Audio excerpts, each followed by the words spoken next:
I never planned on spending my retirement drinking cheap rum in a rusted-out trailer outside of Corpus Christi. But here I am, sitting in a busted recliner with the sound of the Gulf lapping just beyond the dunes and a storm crawling across the water like something alive. I've tried to forget. God knows I've tried. But every time I close my eyes, I see the sonar screen again. I see what it showed me. And I hear the sound it made. It wasn't a whale. It wasn't geological.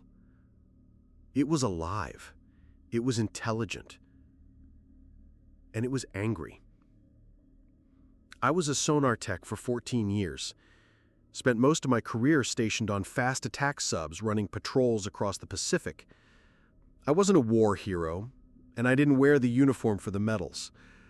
I was a technician, a listener. My job was to read the water. Sonar is music, if you know how to hear it. Every propeller has a rhythm, every engine a signature. I could tell you the make and model of a Chinese sub by the first 2 seconds of a bearing shift. My supervisors called me a savant.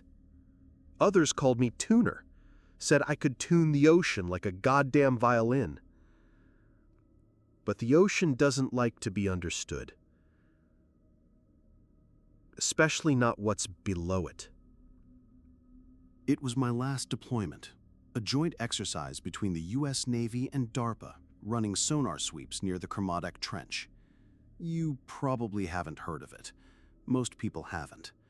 It's one of the deepest trenches in the South Pacific, deeper than Everest is tall, and unlike the Mariana, it's barely mapped. Officially, we were there for seismic mapping. Unofficially, we were chasing something, a signal that had been bouncing through undersea cables and fiber optic lines for 6 months. It wasn't on any geological record, didn't match any marine species, and repeated in 13-minute intervals like clockwork. That's why they brought us, and that's why they brought me. They needed someone who could listen. The boat was the USS Archifish, one of the newer Virginia-class subs. Sleek, deadly, state-of-the-art. I'd worked on Los Angeles-class rust buckets for most of my career, so this thing felt like stepping into the future. Everything was quiet, cold, optimized, like sailing a knife. Our captain, Commander Ethan Sloan, was the kind of officer who didn't believe in ghosts, rumors, or anything you couldn't punch, shoot, or detect on radar, which made what happened to us that much harder to explain. I was given a direct line to a classified terminal, DARPA hardline, red badge access only. Every 12 minutes we'd get a ping from the deep. Not sonar, not comms. Something else. It wasn't coming from the trench floor. It was coming beneath it. I logged each pulse. They were complex, not just noise, not random. They had structure, harmonics that shouldn't exist below 40 hertz. It was like listening to a chant made by tectonic plates, except they shifted every time we got closer, like it knew we were coming. 3 days into the operation, I started hearing it even when the equipment was off. I checked the boards. Diagnostics came back clean. No interference, no software bug. But the pulse kept coming. Always 13 minutes apart. Always the same 5 notes. That night, I was reviewing the frequency logs in my bunk when the power cut out. Emergency lights flickered. No alarms. Just total silence. Except for the sound of metal groaning. Not like hull stress, not like pressure, like something was touching us, running its fingers along the Archerfish's hull. Sloan called it general muster, all hands accounted for, reactor nominal, no impact, no breach. But sonar had gone dead, and I mean dead. No background noise, no biophonic scatter, not even thermocline drift. The ocean wasn't silent. It was listening back. We stayed on station another 48 hours. Orders were to hold until the next signal. But it didn't come. Not at 13 minutes, not at 14, not at all. Then, 4:37 a.m. The pulse came back, but this time, it wasn't distant. It was directly beneath us. Depth unknown, range 0. And it was followed by something worse. A reply. Not an echo, not a reflection, a response. Same 5 tones, reversed.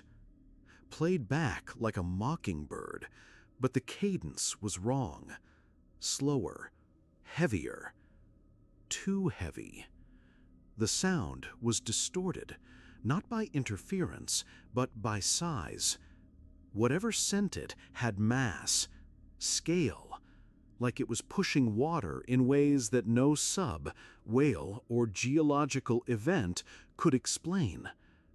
I stared at the waveform on my screen, and it was breathing. I didn't even notice Commander Sloan standing behind me until his voice cut through the stillness. "What am I looking at, Chief?" I didn't answer right away. I couldn't. I was still trying to process what I was seeing. The signal was organic, but deliberate, like sonar made by something that understood what sonar was, something trying to talk back. "I don't know, sir," I said finally, my mouth dry.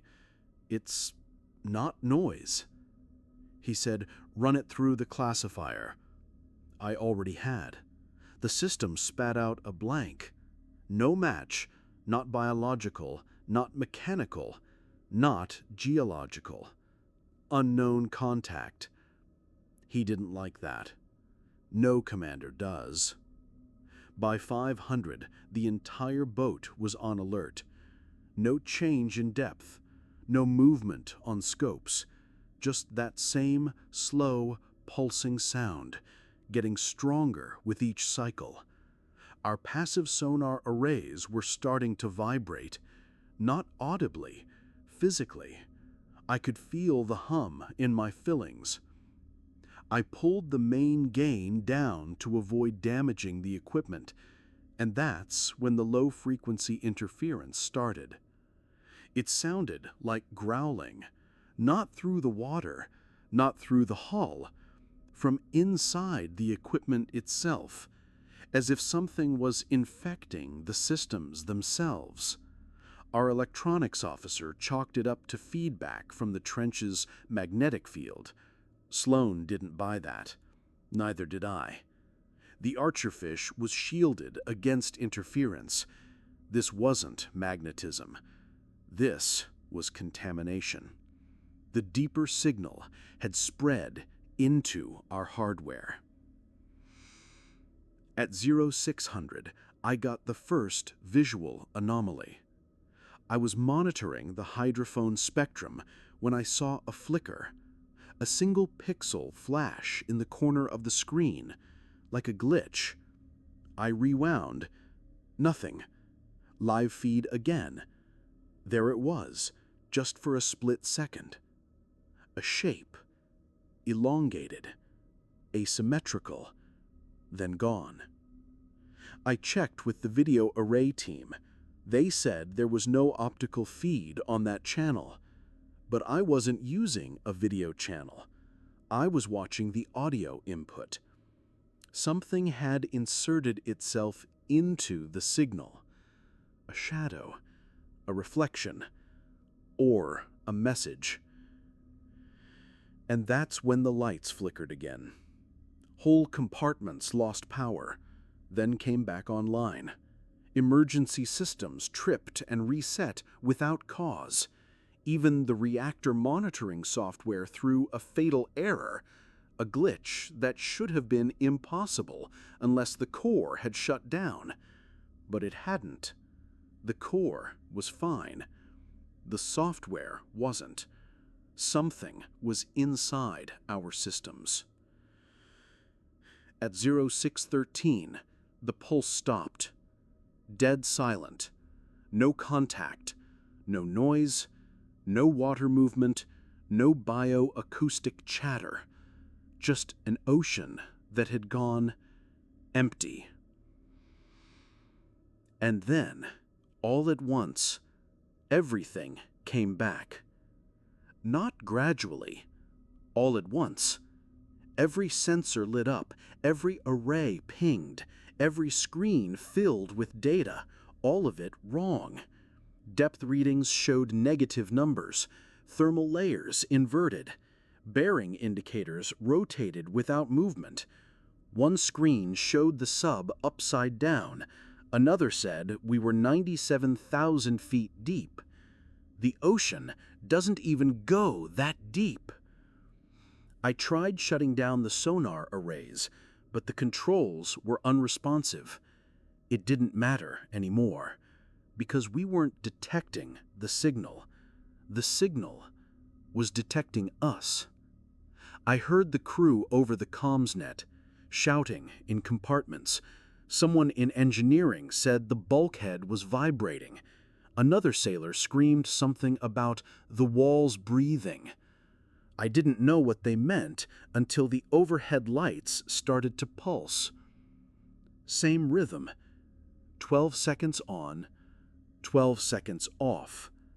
The same interval I'd been tracking since we left Pearl Harbor. It wasn't just sonar. It wasn't just data. The signal had become part of the ship. No, it had become part of us. Sloan came back to sonar, wild-eyed, jaw clenched. He didn't yell. He didn't panic. He just looked me straight in the eye and said, "How deep can we go?" I told him test depth is 1,600 feet. Crush depth is...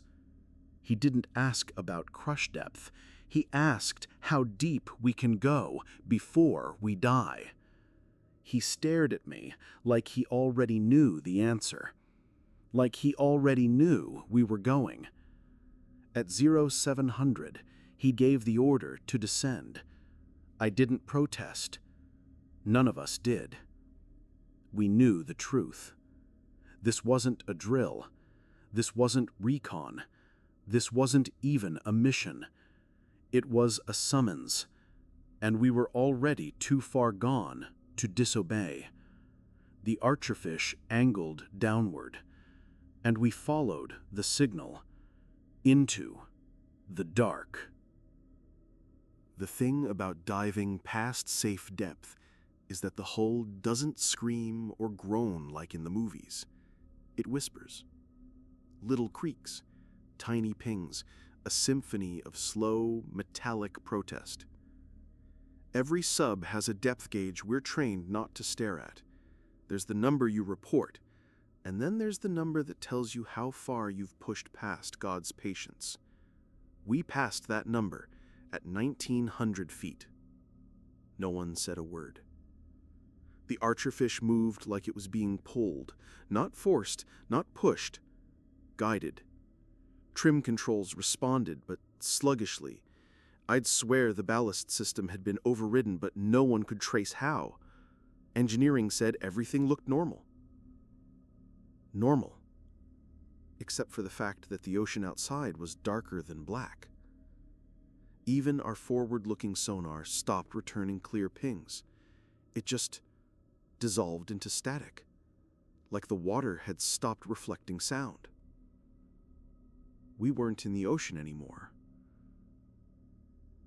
We were inside something else. At 2,400 feet, the temperature dropped rapidly, too rapidly. Interior temps fell by 15 degrees in under 10 minutes. Condensation formed on the pipes. The crew started shaking, teeth chattering.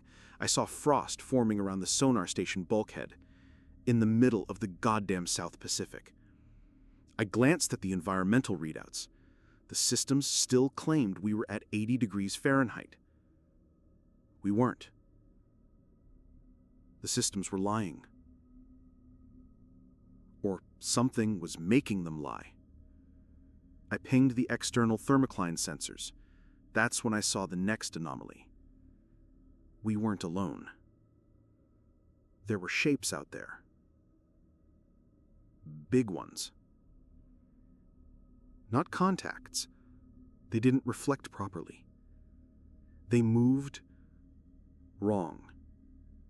Like folds in water, rips in the current. You could only see them when they moved, and when they stopped, they weren't there at all. I tracked one off our port side, estimated size, 300 meters long. No propulsion, no sound signature, just drifting beside us like it was watching. Then it vanished. Not blinked out, not faded, just removed. Like it had never been there to begin with. Crew morale broke at 2,800 feet. One of the junior sonar techs, Morales, locked himself in the torpedo room and tried to flood the compartment. We cut power to the valves just in time. He kept screaming, "It's in the hull! It's in the metal!" After we sedated him, I checked his workstation logs. He'd been trying to decode the pulse sequence. He'd isolated it into symbols, runes almost. And in the last entry, he'd written 5 words. It knows we are noise. At 3,000 feet, the hull started vibrating. Slow at first, rhythmic, then stronger. Not from pressure, from resonance. Like we were inside a tuning fork. I saw hairline fractures form around the edge of my screen. Not in the glass, in the air. Tiny filaments, like cracks in space itself. Sloan made the call. Emergency ascent, full power. We started to rise, but the Archer fish didn't move. We weren't descending anymore. We were being held. The controls were active, engines running, planes deployed, but we weren't rising. I looked at the sonar, and there it was. Directly beneath us. A mouth. Not literal, not jaws and teeth, but something shaped like an opening. A black void at the ocean's floor that didn't reflect sound, didn't reflect light, didn't reflect anything. Just a hole, wide as a football field, with no bottom. It pulsed once, and the archerfish shuddered. We began to sink again. Faster this time. Like we'd crossed a threshold. Like we'd been accepted. The lights died. All of them.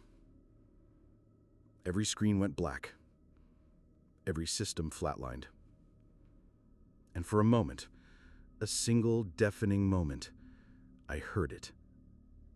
Not through the speakers, not in the water, in my head.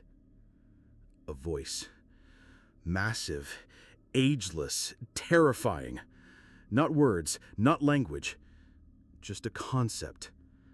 I was asleep, and you rang the bell. Then nothing. I woke up 3 days later in a hospital in San Diego.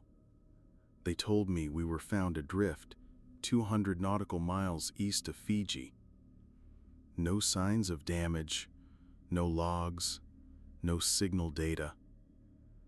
Crew shaken, disoriented. No one could explain what happened.